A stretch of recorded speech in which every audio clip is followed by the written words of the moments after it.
बिस्मिल्लाहिर्रहमानिर्रहीम। अस्सलाम वालेकुम। मैं हूं महरीन सब्तैन। देख रहे हैं आप मेरा यूट्यूब चैनल और फेसबुक पेज। नाज़रीन, मीर रज़ा केस में कुछ बहुत अहम चीज़ों को इस वक्त बड़े गलत तरीके से हैंडल किया जा रहा है, जिनमें से वो फ़ोन है मीर रज़ा अली का, जिसके हवाले से अभी तक मेटा को दरख्वास्त लिख दी जानी चाहिए थी, जिसके हवाले से बाकायदा तौर पे आईफोन में जो भी उनका डाटा है उसको सेव करने के लिए एक दरख्वास्त जो है वो आईफोन को लिख दी जानी चाहिए थी, क्योंकि 29 तारीख तक सबका सब डाटा जो है वो डिलीट हो जाएगा, 27 तक इस महीने की।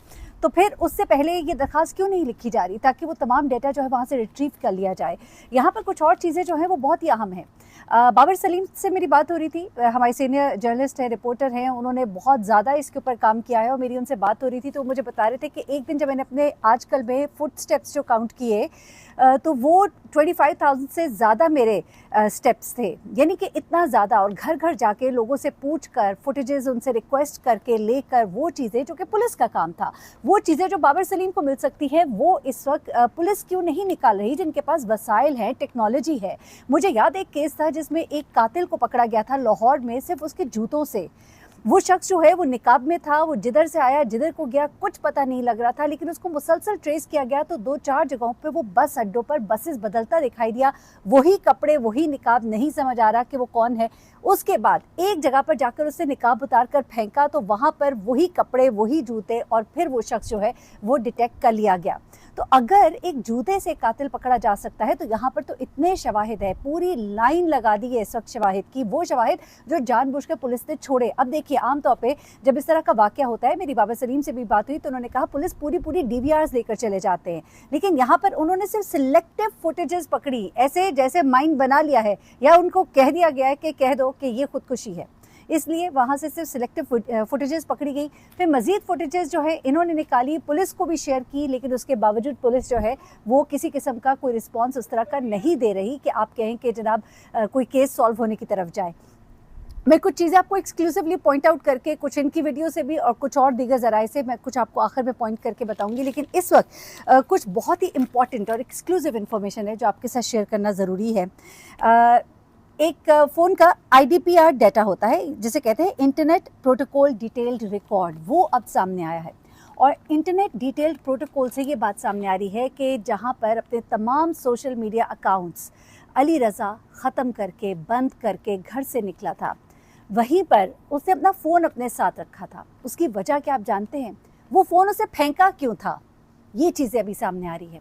दरअसल वो फ़ोन उसके पास इसलिए था क्योंकि उस फ़ोन की वजह से वो उन लोगों के साथ, यानी कि इन अदर वर्ड्स अपने ही कातिलों के साथ राबिते में था। उस फ़ोन के आई मैसेजेस से दूसरे फ़ोन से वो राबिते में था, जिसका मतलब है दूसरे शख्स के पास भी आईफोन ही था। उसके बाद इन्हीं आई मैसेजेस पर उसके साथ लोकेशन शेयर की गई थी कि उसे कहाँ आना है। फिर उसको बताया गया था कि इस मुकाम पर तुम अब अपना फ़ोन फेंक दोगे, हम तुम्हें ऑब्जर्व कर रहे हैं, वी आर नोटिसिंग यू। इसलिए उसको अपना फ़ोन भी चारों ने चार फेंकना पड़ा था। जो देखा गया था ना कि लाइट्स ऑन है, दैट्स अ मोबाइल फेंक दिया, इसलिए कि उसको हुक्म दिया गया था और उसको हुक्म की तामील करनी थी। उसके बाद उससे लोकेशन जो शेयर की थी वो उस लोकेशन पर पहुँचा था। अब इस लोकेशन के जो हालात हैं वो कुछ सामने आए हैं।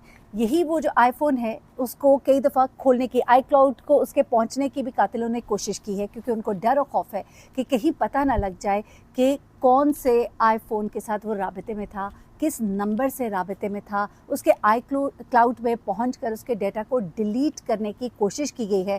उसके स्मार्ट वॉच पर मैसेजेस आए हैं जो आते हैं जब आप कोई अपना अकाउंट रिट्रीव करना चाहते हैं तो कोड आता है, वो कोड उसके फ़ोन पर रिसीव हुए हैं। तो ये कोशिशें कर करके उस फ़ोन को भी ब्लॉक कर दिया गया, उस अकाउंट को भी ब्लॉक कर दिया गया। अब ज़रूरत है कि आईफोन और मेटा को ख़त लिखे जाएँ ताकि इस चीज़ को कवर किया जाए। ये ना हो कि 27 तारीख को सारे का सारा डेटा जो है वो ज़ाया हो जाए। तो इस चीज़ से बचने के लिए इस वक्त बहुत ज़रूरी है कि ये काम कर लिया जाए, लेकिन पुलिस नहीं कर रही। अच्छा, अब यहाँ से ज़रा आगे आते हैं। वो तमाम चीज़ें जो मैं आपको कह रही हूँ ना कि इस वक्त बाबर सलीम को मिल रही है लेकिन पुलिस को नहीं मिल रही। उसके पीछे कुछ वजूहात हैं। वजूहात जो है वो कुछ क्लियर हो रही है। मेरी जब बाबर सलीम से बात हुई तो उन्होंने कहा नहीं थी कि मैं अभी कह नहीं सकता कि पुलिस होगी, शायद वो किसी का पर्दा रख रहे हैं। लेकिन मैं आपको एक बात बता दूं, जो चीज़ें खुद बाबर सलीम ने बताई हैं उसके मुताबिक ये ऐन वाज़े है कि उस दिन पुलिस की मोबाइल जो वहाँ पर खड़ी थी उन्होंने भी कुछ देखा होगा। लेकिन एक फोन भी किया गया, फोन करते हुए पुलिस मोबाइल से उतरने वाला बंदा भी दिखाई देता है और उसके बाद वो वहाँ पे काफ़ी देर खड़ा रहता है, उसके बाद वो वहाँ से चला जाता है, बहुत देर वहाँ खड़े रहने के बाद। अच्छा, अब ज़रा सुनिएगा कि वो डिटेल क्या थी। ये डिटेल जो है ये आपको थोड़ा सा कुछ चीज़ों को वाजे करेगी कि किस तरह से कोई मिली भगत जो है हमें कुछ ना कुछ ज़रूर नज़र आ रही है। जहाँ पर हमने देखा मिनिस्टर लेवल तक चेंजेस किए जा रहे थे, मिनिस्टर साहब रातों रात टीम चेंज कर रहे हैं, हैदराबाद से डॉक्टर्स बुलाए जा रहे हैं, कब्र कुशाई से मना किया जा रहा है, खुदकुशी कहो खुदकुशी कहो। अच्छा, ये क्यों नहीं कर रहे? एक पॉइंट, वन लाइनर मैं देती हूँ आपको। जो मीर रजा के दोस्त हैं उनके मोबाइल फ़ोन का फॉरेंसिक क्यों नहीं करते? माय बिगेस्ट क्वेश्चन, क्यों नहीं करते? करें ना, आप कीजिए, आपको बहुत कुछ मिलेगा। वही जो दोस्त है ना अहमद, उसके फ़ोन का फॉरेंसिक कर लीजिए, जो बचपन का दोस्त है। मैं उसको कसूरवार नहीं कह रही, लेकिन मिलेगा आपको। मीर रजा ने डेफिनेटली अपने दोस्तों के साथ कुछ ना कुछ तो शेयर किया होगा, इतना सिक्रेटिव नहीं होगा वो उसने कहा होगा किसी को, यार मुझे फलानी जगह से धमकी है, लोग मुझे वो डरा रहे हैं, पैसे मांगे होंगे तो कुछ तो बताया होगा ना किसी को। वो दोस्त यार जिनके साथ आखिरी खाने खाए, उनके फ़ोन्स का फॉरेंसिक होना बहुत ज़रूरी है। आई डोंट नो व्हाई पुलिस जो है इस केस में जानबूझ के गफलत कर रही है, कोताही कर रही है कि लगे ये गफलत है, पर दरअसल ये बेलाफाइड इंटेंशंस हैं। अब ज़रा सुनिएगा कि दरअसल हो क्या रहा है। जनाब 29 रात की जो फुटेज है उसका पूरा एक्सरे किया और उसकी समरी की बाबर सलीम ने, और अब उसकी मजीद समरी मैं करके ज़रा आपको बताऊंगी कि जो फोकस है ना वो है उन 2 मोटरसाइकिल और एक गाड़ी पर, और उसके बाद मोबाइल वैन पर। जी हाँ, कोई टाइम फ्रेम ज़रा सा नोट कर लीजिएगा कि तकरीबन 3:35 के करीब एक मोटर बाइक नज़र आती है एन मस्जिद के नीचे, और उसी टाइम पे 3:35 पे एक और मोटर बाइक नज़र आती है यूनिवर्सिटी रोड पे, यानी कि बिल्कुल ऑपोजिट सड़क के दूसरी तरफ, बिल्कुल आमने सामने मोटरसाइकिल है सड़क के दूसरी तरफ। उसके बाद 3:35 पर ये जो मोटरसाइकिल है ये 3:36 के करीब मस्जिद के नीचे से आपको गुजरती दिखाई देती है। दोनों बाइक्स जो मस्जिद के दोनों जाने मौजूद हैं, एक मस्जिद के बिल्कुल नीचे और एक बिल्कुल ही ऑपोजिट। 22 सेकंड के बाद मस्जिद के नीचे वाली जो मोटरसाइकिल है वो जाती हुई फिर दिखाई देती है। फिर उसके बाद कुछ देर के बाद जो यूनिवर्सिटी रोड वाली बाइक है वो भी जाती हुई दिखाई देती है, दोनों एक ही टाइम पे छोड़ देती है अपनी जगह, अपना मुकाम।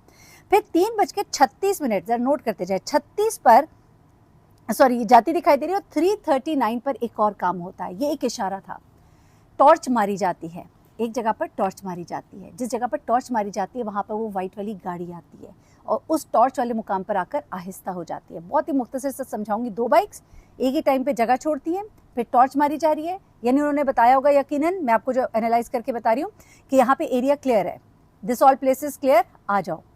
वहीं पर वो गाड़ी पहुँचती है, वहाँ पे टॉर्च मारी जाती है, जिस जगह पे टॉर्च मारी जाती है वहाँ पे गाड़ी आती है, आके वहाँ पे स्लो डाउन हो जाती है।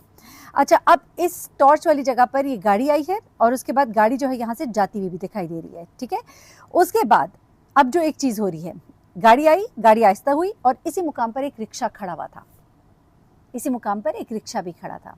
लगता ऐसे है जैसे रिक्शे, गाड़ी और मोटर बाइक के दरमियान कोई ट्रांजैक्शन हो रहा है, या रिक्शे से गाड़ी में या गाड़ी से रिक्शे में कोई चीज़ डाली जा रही है। शायद गाड़ी में वो बॉडी होगी, माजरत के साथ मीर अली रज़ा होंगे और अली रज़ा को उसमें शिफ्ट किया गया होगा और फिर वहाँ से उसको आगे भेजा गया होगा। अच्छा, कुछ देर के बाद वो रिक्शा जो उधर रुका हुआ था, या फिर गाड़ी में मीर रज़ा को शिफ्ट किया गया, यानी कि जब वो फौत हो चुके हैं, या फिर गाड़ी से रिक्शे में शिफ्ट किया गया, रिक्शा वहाँ से चला जाता है, उसका मतलब ये है कि गाड़ी में ही शिफ्ट किया गया होगा। अब ज़रा आगे सुनिएगा, मैं सिर्फ एक कहानी बना रही हूँ, ये ज़रूरी नहीं है कि इसी तरह से हो।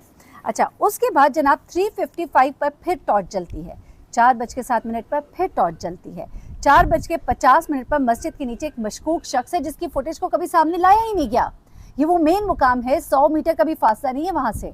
अच्छा, वो मेन मकाम जहाँ पर के मीर रज़ा अली मिले हैं, वहाँ पर वो शख्स टहल रहा है रात के इस पहर। उसका क्या काम है रात के इस पहर? ये सारी एक्टिविटी बहुत ही मशकूक है, 2 बाइक, एक गाड़ी, फिर टॉर्च, फिर रिक्शा, फिर उसके बाद एक शख्स एन मस्जिद के नीचे टहलता हुआ आपको और उस जगह के करीब टहलता हुआ नजर आ रहा है।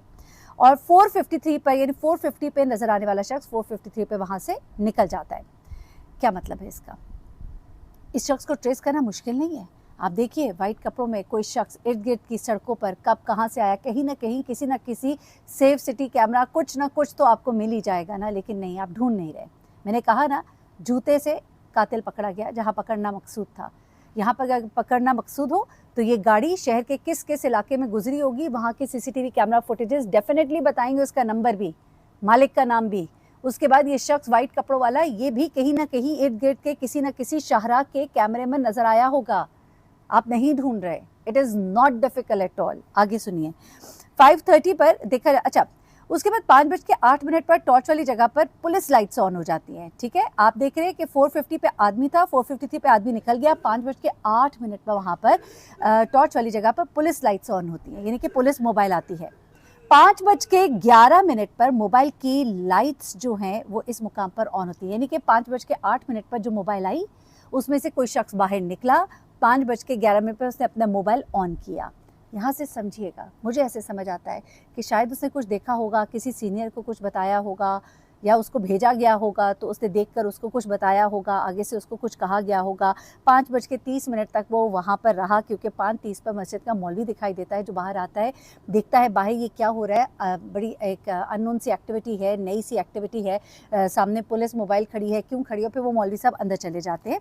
अच्छा, उसके बाद 5:52 पर ये मोबाइल वैन वहाँ से चली जाती है। ऑल क्लियर, कहानी बना रही हूँ, हो सकता है सच हो सकता है कुछ और हो सकता है मोबाइल वैन को बिल्कुल कुछ पता ना हो, लेकिन ये जगह 100 मीटर से भी कम फासला था, वो मुकाम जहाँ से मीर रज़ा अली मिले।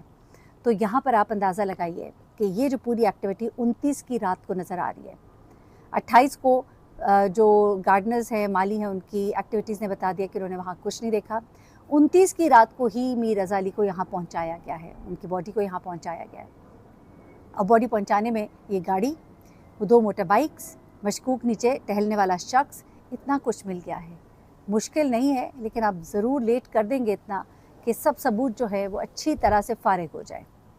एनीवे, बहुत कुछ बता दिया गया है, बहुत कुछ कह दिया गया है। खतूत जहाँ लिखते हैं वो लिख दीजिए, आईफोन को लिख दीजिए, मेटा को लिख दीजिए, नहीं, लेकिन आप नहीं कर रहे, आपकी कोताही, आपकी गफलत। यहाँ तक के क्लेम किया जा रहा है कि जो नई तफ्तीशी टीम है वो भी बहुत स्लोली काम कर रही है, इन्फ्लुएंस बहुत ज़्यादा है, असर रसूख बहुत ज़्यादा है। मीर रज़ा अली किस चुंगल में फंस गया था, ये जानना भी बहुत ज़रूरी है कि हमारे नौजवान इस वक्त किस चीज़ का शिकार है। ऐसा लग रहा है मीर रज़ा के दोस्त भी डरे हुए हैं, वो मुंह नहीं खोल रहे, उन्होंने अभी तक कुछ नहीं बताया। मेरी इत्तला के मुताबिक 2 दोस्तों ने कुछ चीज़ें बताई हैं, लेकिन फिर भी उनके फ़ोन्स का फॉरेंसिक होना चाहिए।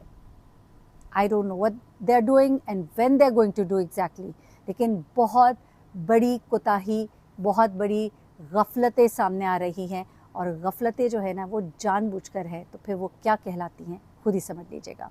अक्लमंद को इशारे काफ़ी। अपना बहुत ख्याल रखिएगा, दुआ में याद रखिएगा। अल्लाह हाफ़िज़।